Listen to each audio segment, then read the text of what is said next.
So, this cross sits on the window in my study over there. It's been banged and bruised, it's been repaired a few times. But it's an important symbol for me to have there, because it was given to me very early on after my ordination. It's a very simple thing, really, a simple gift. And you will have seen many different versions of this on gravestones, in stained glass windows, around people's necks, and other places. It's a symbol, I think, of what Jesus was getting at in today's gospel. That it's hard to get the complete sense of it without reading the whole chapter. But that whole chapter in John's gospel is a prayer, and a very almost troubled prayer, because you can just feel, I wish they would listen to me, and please give them the gifts they need. It's that sort of prayer. And what he's praying for is a bond of love that will last forever. Not just for his close group of disciples, but for the world. And so, you look at this cross, and you look at what these things are called Celtic knots. And if you look up closely, they're strands of drawings, and you can never find a beginning or an end. It's meant to symbolize eternity. And there are always two or more strands, so it's meant to symbolize unity as well. And this is exactly what Jesus was getting at. This is how God wishes for his world to be. And I know that reading, we don't often consider it a prayer. And so if you're just reading it as a reading, it can be a bit convoluted and confusing. I and them, and you and me, and so on. But it is this prayer of Jesus that everything he's about, everything he's working for, is not going to just sort of dissolve. Because he knows his end on earth is near. And perhaps he's looking ahead as well. And he can see the imperfect world ahead.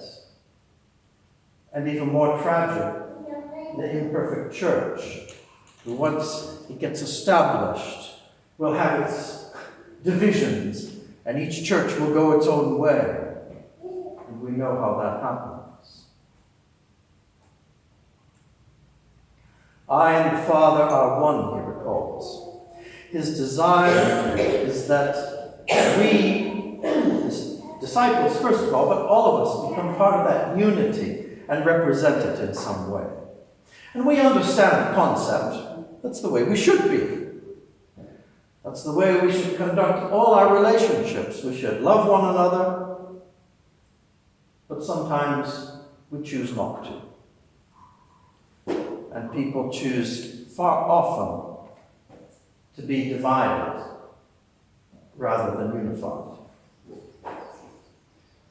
And sometimes it's an innocuous decision. It's just part of our personality. I prefer where I live. I prefer my location, my friends. And I don't have anything against other people or anything, but I just prefer my life the way it is.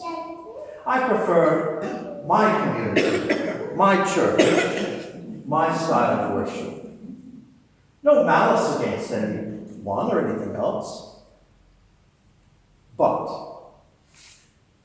as we all know, sometimes those divisions can become greater. And they can be charged with malice.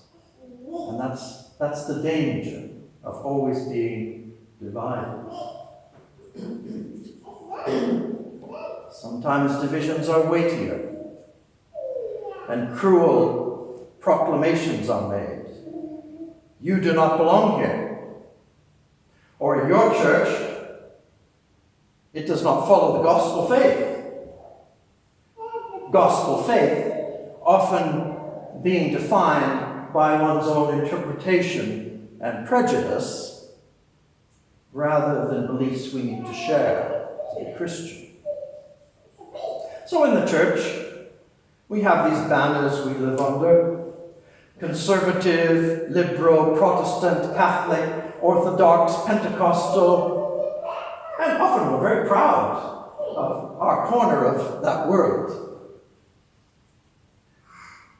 In themselves, they could be just variety, because we are all different, and there is something okay about that.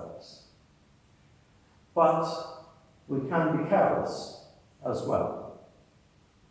And our mission as proclaimers of Jesus Christ can become clouded and distorted when people look on who don't really understand. Well, then why are you all divided up, talking against each other and all of that? And that's just the church.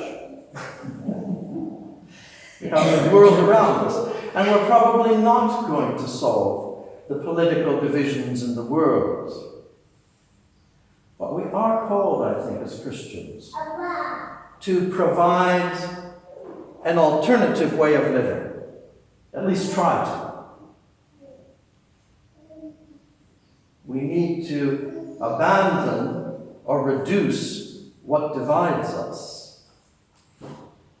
So we are seen by the world around us as a model of living.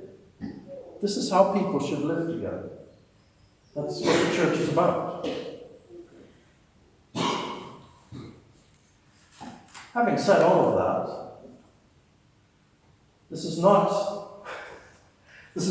a tirade against this congregation, because I think you work at being that unified body.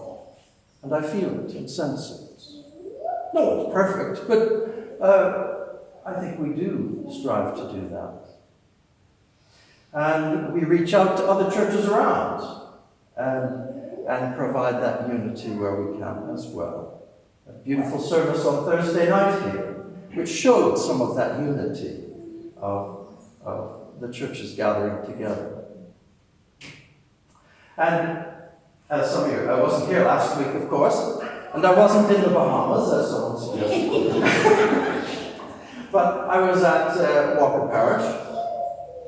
I was there to cover anyway, but they wanted me to talk about the churches in mind and how our churches work together. Because after all these years, they seem to be at the point where they would want to be a part of this. And I think that's good. It comes at a time, of course, when the diocese is losing clergy posts here, there, and everywhere. And actually, that's a side issue. It will be part of the mix, I'm sure, but it's a side issue. Their desire is to work together in some ways, and they're starting to see how that can happen.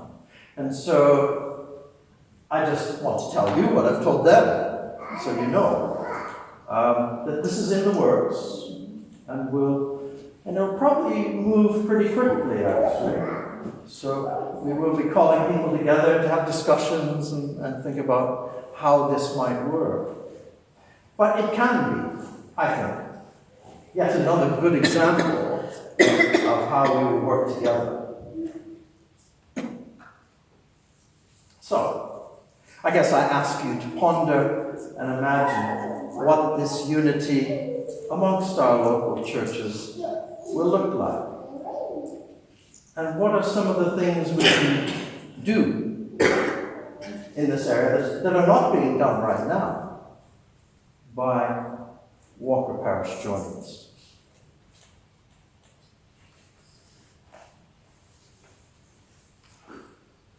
Unity under God is not some political banner of our own creating.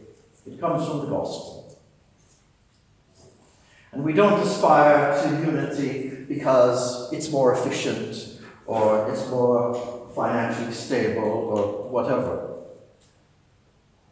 We pledge ourselves to unity in love because that is Jesus' utmost vision and desire for the church that follows him. And we see it in this prayer that he prayed so passionately just before he went to the cross. And such unity, of course, begins with ourselves, not necessarily the church, with our relationships, our families, with our brothers and sisters, and in the churches around us.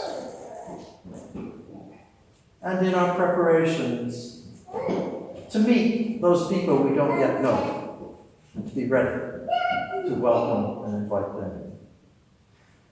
Even Jesus the Christ cannot accomplish the fulfillment of his prayer that we all may be one until we align ourselves with his will and see that as our utmost goal. Each of us must decide to join that unbroken bond like we see depicted here. And this, by the way, we call it Celtic, but actually there are things like this that go back thousands of years, artistic representations that try to get this concept across. It's very much in people's spirituality and minds, and has been for a long, long time. Each of us must decide to join that unbroken bond that links us to Jesus, to one another, to God. Amen.